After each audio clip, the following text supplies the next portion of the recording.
teacher's tip is how to use lesson planning to make sure that you have a blueprint for moving forward and reaching valuable lessons for your students.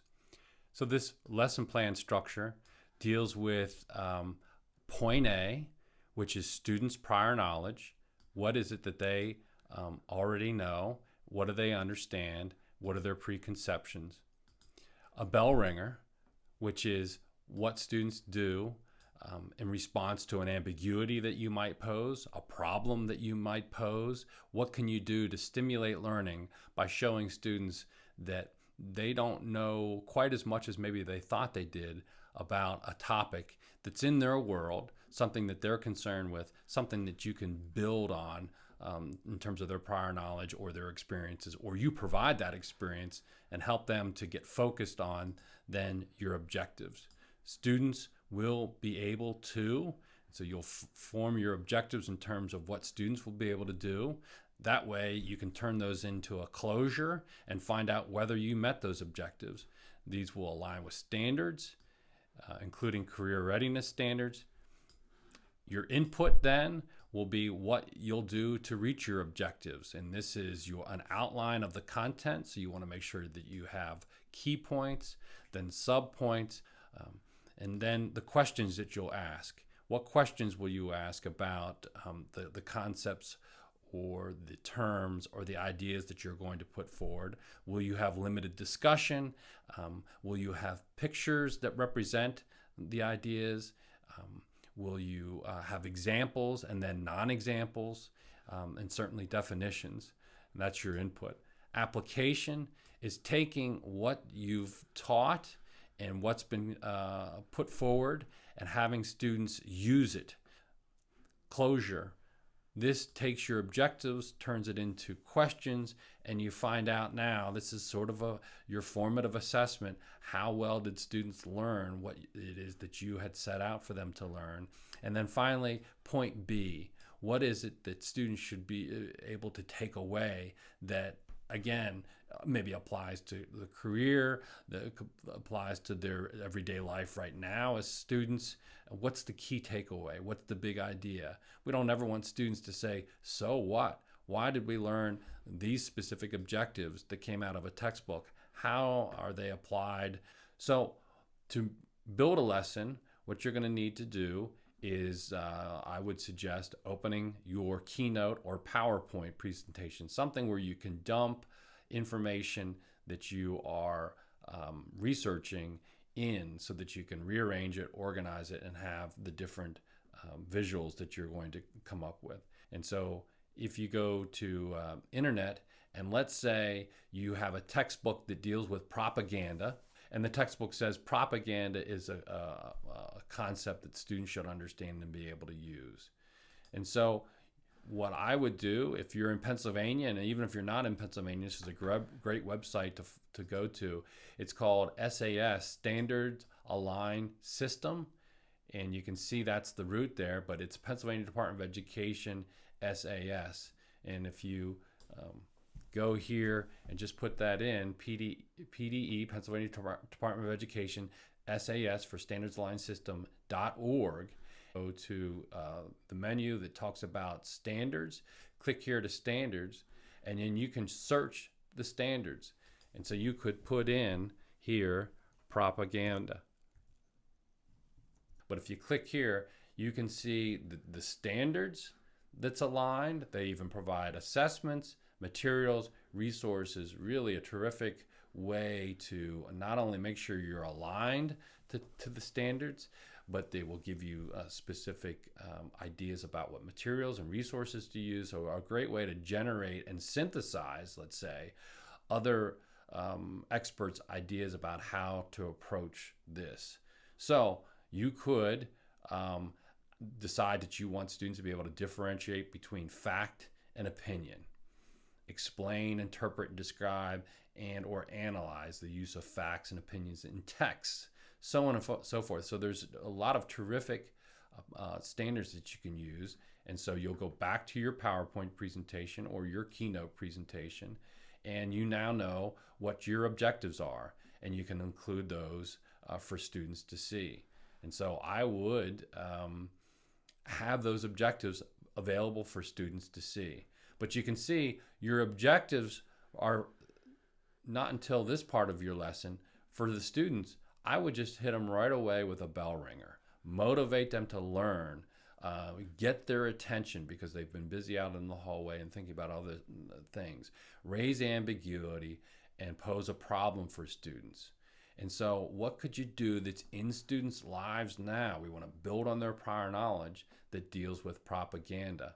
And this is where you as an artist, as a teacher, will have to be thinking about how this will work and knowing your students, what's their prior knowledge and what do you see as some issues that they might get motivated to learn about that it's related to propaganda.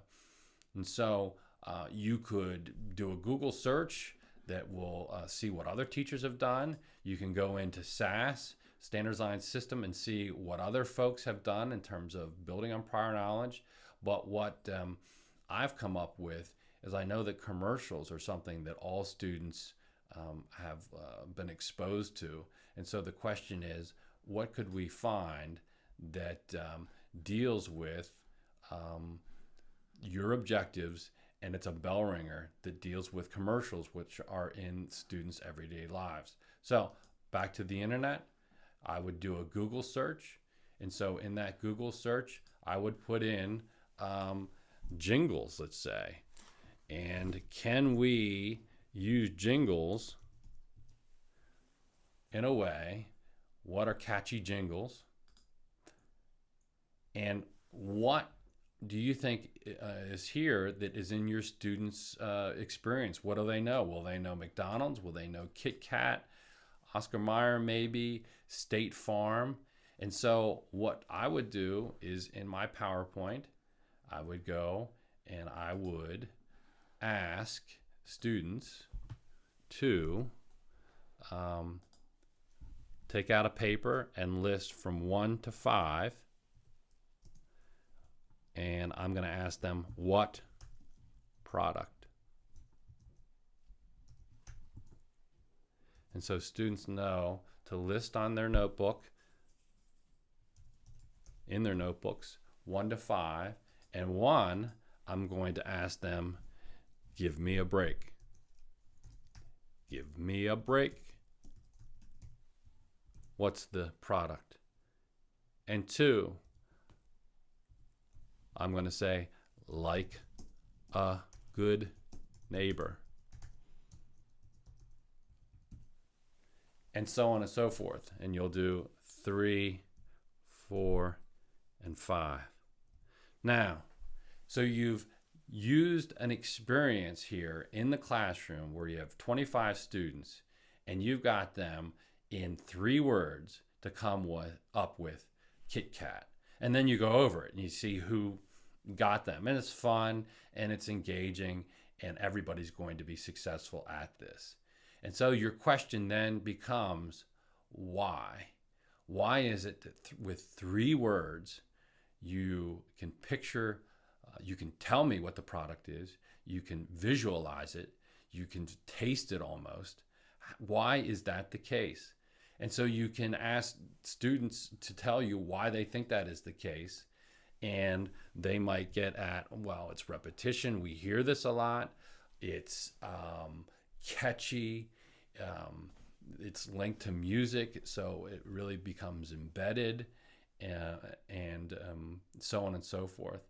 And you can say, what you just described to me were aspects of propaganda. And so that's your whole bell ringer, which is to get them now to be interested, what is propaganda? And so in my input, so we're back here, we've got, we've built on prior knowledge, we used our bell ringer, and I'm going to say my objectives are, so I would put my objectives there and have them out for students to see, and then you move right into the input.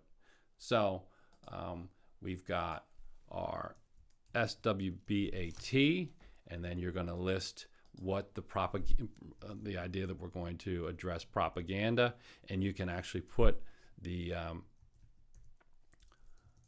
standards there, so on and so forth. And then we're going to have our input. And in the input, that's when you're going to list what are the different propaganda techniques, and they're glittering generalities. They are so on and so forth. There are several different propaganda techniques, and then give an example or give a definition. So define it, give an example, a non-example, it's not this, and then show sort of a picture or something along those lines. And you go through each one of these, and then you can ask students to give you another example that they may have, or you might give a non-example, an example, and have the students pick which one is a glittering generality and which one isn't. And you would do that for all of your propaganda techniques that you're using. So that's your input. Now, how do we get to application? How do you get students to apply this?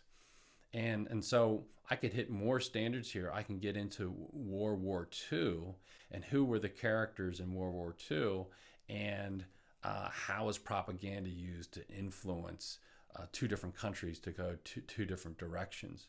And so you might say, I'm going to have you get into groups of 3, and I would pass out pictures from World War II and talk about who Hitler was, who were the Allies, and who were the Axis powers, what were they fighting over, and how is propaganda being used in one direction dealing with Hitler, and how is propaganda being used in another direction in another country dealing with Hitler, and what are the specific propaganda techniques being used, and then match the propaganda to the picture. And you give students no more than the time they need to complete this. And so what we've got here is 5 to 10 minutes for a bell ringer, less than a minute to show objectives. We've got probably 15 minutes on input. And now your application, if it takes 5 minutes, then give them 5 minutes and then put them on the clock and have students then report back to the class which propaganda techniques goes with which picture. And then you could expand this even to get into if you wanted to be in advertisements or in marketing, how could you use propaganda for positive influence? And then finally, your B, what's your key takeaway? So what's the so what? Well, just as students were influenced in the bell ringer by commercials to know what the jingles were and the exact products, you want to be aware of when you're being influenced. Is someone using a technique to try to influence or convince you of one way or another? Are you mindful of that? And can you prepare yourself and ask good questions and make sure you understand the difference between the facts of the matter and the opinion? So this is Keith Dills. I'm the Pittsburgh pedagogue, the Dean of College of Education at Slippery Rock University, and I wish you best of luck as you put together your lesson plans.